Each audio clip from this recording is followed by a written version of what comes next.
So yes, it has been quite a while since I've done a Bronco video, obviously because there's been a lack of news. So today we're going to do a video in something that is definitely not a Bronco. This is my Supra. So let's drive around Los Angeles and I'm going to update you on the news that I have, and I'm going to let you know when the possible production dates are going to be, when we might see the reveal, and also some exterior options. Now you probably know this, but every domestic American manufacturer has switched off car production and has switched to making PPE, personal protective equipment.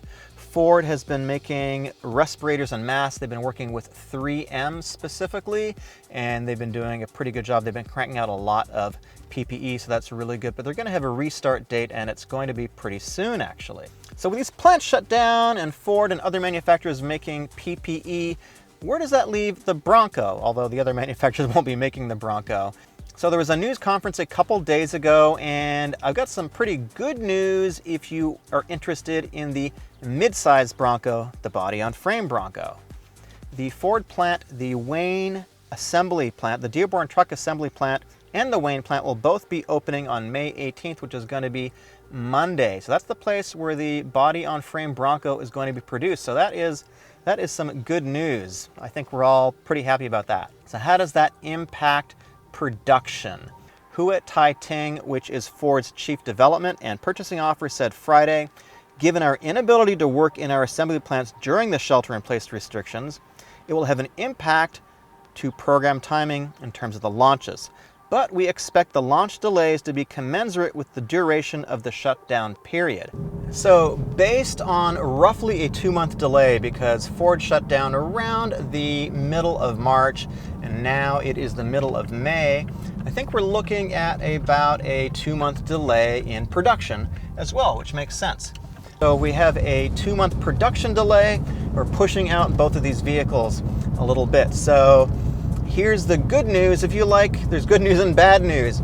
If you like the Bronco, I've got some good news for you. We're looking at a availability date in early 2021. Ford is really hoping to get a lot of sales of the Bronco early on, the body-on-frame Bronco, and that's sort of where it stands right now. There's 2 plants that are opening up on May 18th. One of them is going to be making the Ford Bronco in Michigan. And in terms of the Bronco Sport, the opening up date is going to be, the restart date for the plant is going to be somewhere around August 31st up to September 7th. That's where the Sport is going to be made in Hermosillo, Mexico. What Ford also said is, we're not going to be doing any additional delay to these launches beyond the impact of COVID-19 as a mechanism to conserve cash. I know that's something the other OEMs are doing. So in other words, Ford has said they are not going to delay the Bronco reveal, the Bronco production to save cash. They're going to move forward with it. So I think from this point forward, we can expect the train to get back on the tracks and the locomotive to get running and the whole thing get started again. So that's pretty good news. I think it's the best news that I've heard in a heck of a long time. So like I said before, Ford is really looking forward to a lot of sales from this because they're looking at Fiat Chrysler, the Jeep. There are 9 basic variations of the Jeep, and if you go on their website, there are a plethora of different possible options for that. So actually what I'm going to be doing in the next couple of weeks, I'm going to be reviewing some of what I think are the Bronco competitors to kind of get a baseline. So in the next couple of weeks, I've got a Toyota 4Runner TRD Pro coming up.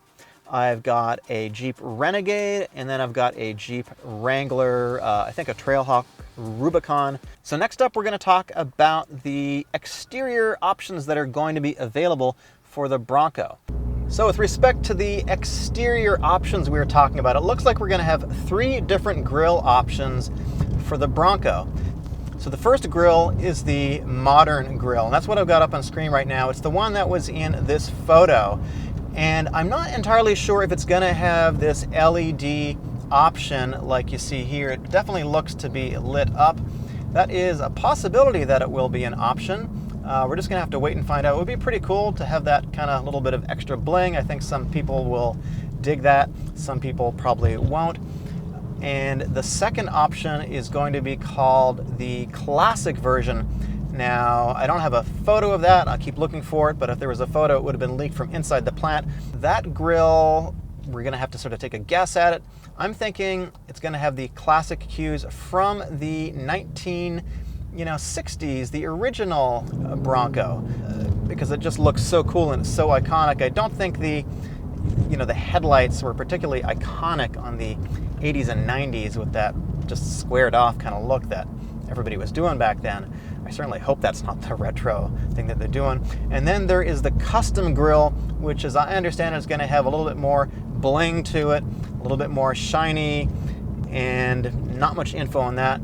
For the Bronco Sport, we're also going to have the same 3 grille options as well, but they're going to be adapted to the styling of that particular vehicle. So kind of cool to see some of these options. Oh, and this just in, our spy reporter has news of another grille. Wait, you mean this kind of grill? I really hope you apologize to the viewers for that joke.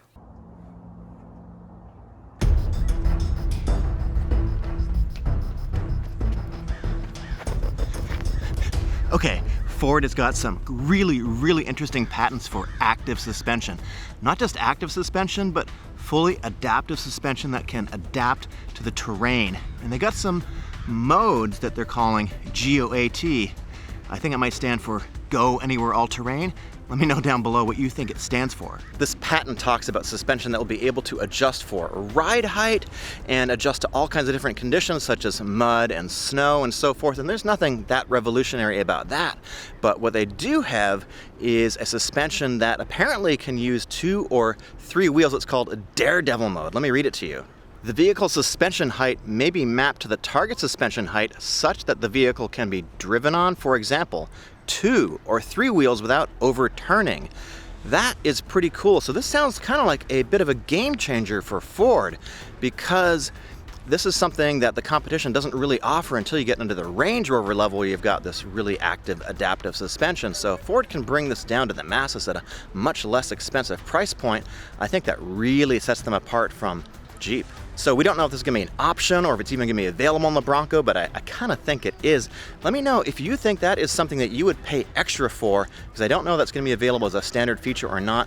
Would you pay more for something like that? Speaking of Instagram, if you have information about the Bronco or you just want to chat with me about the Bronco or anything else, hit me up on Instagram. Now, everybody keeps asking about a V8 option and a manual.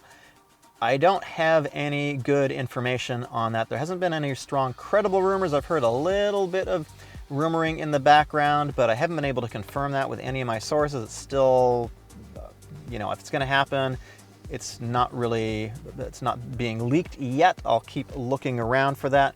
The engines that we do know that I think are completely confirmed, we're gonna have the 2.3 liter EcoBoost making 270 horsepower and maybe 310 pounds-feet of torque, something in that range. The 2.7 liter EcoBoost, which makes in the F-150 350 horsepower, 400 pounds-feet of torque. That's pretty good. Now, there's going to be a hybrid version, we're pretty sure too, because it's going to happen in the F-150. Not a whole lot of information on that. And there is supposedly a Raptor version coming about 18 months to 2 years after the launch of the main series of Bronco. So we're looking at a 2023 model probably. Maybe that'll have a V8, not quite sure. It certainly could get a lot of punch from the 2.7 liter EcoBoost. They can make a lot of power with turbos right now. I'm kind of expecting they're going to go with a turbo because that is the way of the world with emissions and all those kind of things right now. Let me know if you enjoy this kind of news video where I'm driving around and giving you the news from inside my car. A little bit more challenging to make, but I figure kind of break it up from sitting inside and being in the studio and show you little tiny bits of Los Angeles from a sliver of my window. I've got a Discord chat if you want to talk about the Bronco or anything else. My name is Eric and I will see you in the next video, maybe from my car again. Let me know if you like this.